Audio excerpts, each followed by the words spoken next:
দর্শক, আজকে আমি যেখানে আসছি এটা হচ্ছে লৌহজন। এটা হচ্ছে মিথ্যাবাড়ি। লৌহজন মিথ্যাবাড়ি বললে অনেকেই চিনে। এটা মাল্যঙ্কর থেকে যে কোনো লোকেরা জিজ্ঞেস করলে হবে যে লৌহজন বেজগাঁও যাবো, মিথ্যাবাড়ি যাব। তো এটার পাশেই একটা নতুন রেসর্ট খুলছে খাবারের।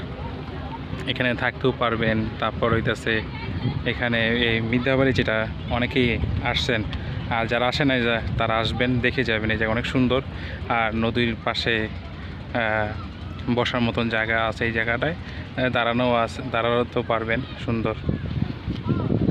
ঠিক আছে, তো আশা করি সবাই আসবেন না। দেখেন চারপাশে দেখাচ্ছি। আমি এই যে জায়গাটা দাঁড়ানো আছি তার ওদিকটাই মিথ্যাবাড়ি, আর এই পাশে যেটা হচ্ছে আমি দেখালাম, নতুন একটা খাবারের একটা হোটেল খুলছে, অথবা ফাস্টফুড বলেন, যেটাই বলেন, এটা খুলছে। এটা নতুন খাবারের। তো সকলে আসবেন এখানে। এখানে নদীর পাশে বসে বসে খাওয়া দাওয়া করতে পারবেন। সুন্দর বাতাস, পরিবেশ। হ্যাঁ, কি সুন্দর নদী। আর এখানে আজকে অনেক রোদ, আমার দেখতেই পারতেছেন। অনেক গরম, এবং